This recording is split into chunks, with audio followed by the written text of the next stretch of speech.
So have you paid any attention to GamerGate? You know what GamerGate is? No, what's that about? I'm fucking completely baffled. I backed out like I did one of those things where I walked in. I'm just like, I don't care about Well, I definitely care, but I think it's so confusing. There's so many sides to it. This is the idea behind it. The idea is that ethics in journalism on one side, that's what they're saying. Ethics in game journalism. The other side is saying it's really about harassing women, and that this woman who they initially went after, like who gives a shit and what's the big deal, and she's just a game designer. Apparently she slept with some guys. I'm butchering this story. I've heard a little bit about this. But the worst part of it, the absolute worst part of it, was all the death threats and all the negative, like people, a lot of women that wanted to speak places. This. There's this feminist chick named Anna Sarkeesian.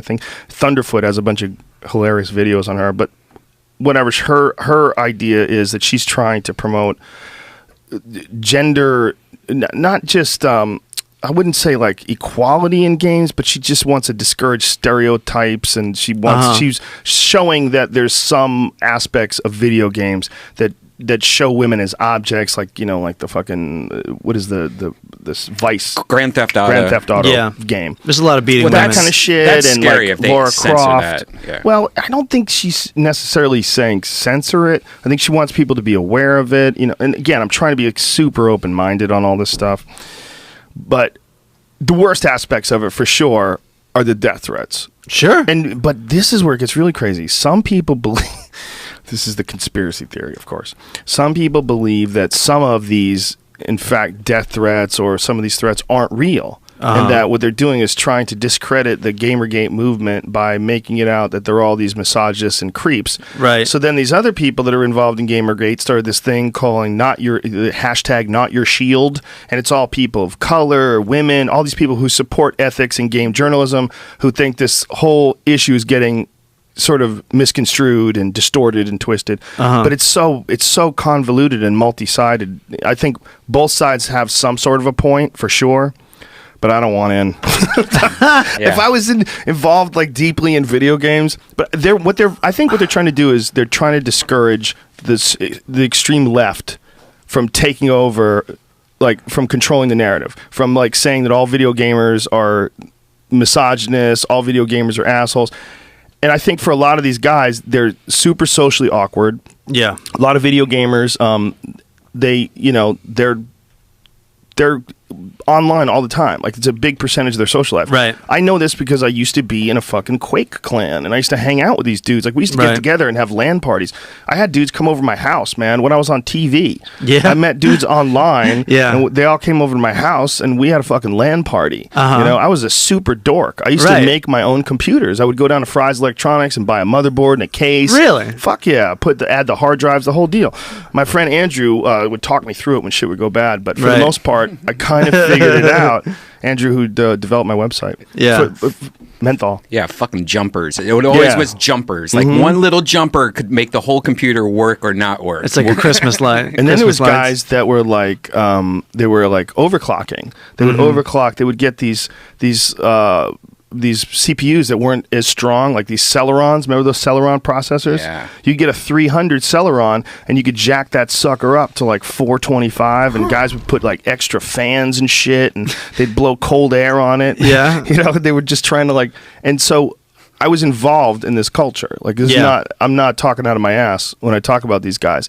And for a lot of these guys, they're very sexually inexperienced, some of them.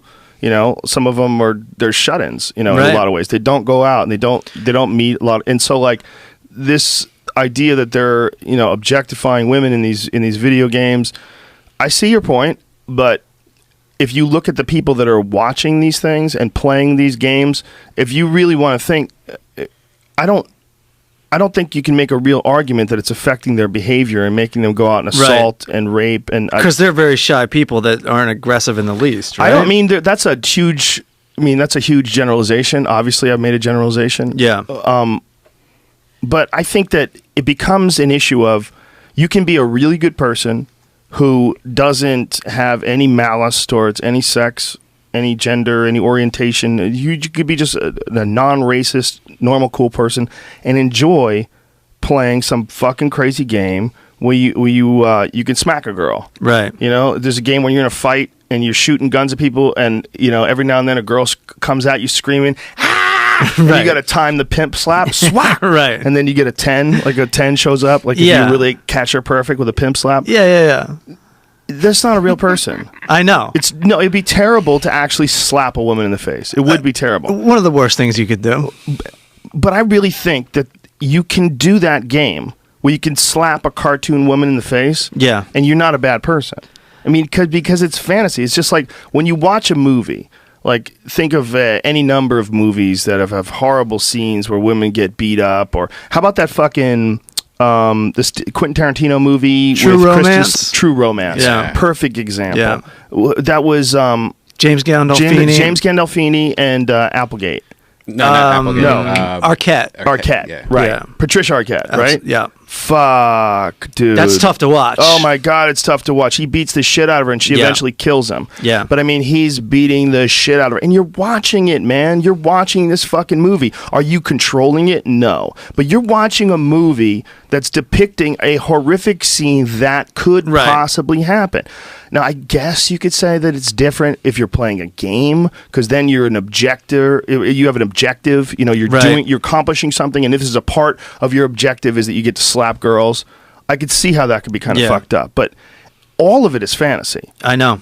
And if you're a good person, I think the real issue is how much do games, or any media for that matter, how much do they actually affect the way we behave, and how much of it is how our parents raised us and the environment that we lived in, the actual real human friendships that we had. Yeah.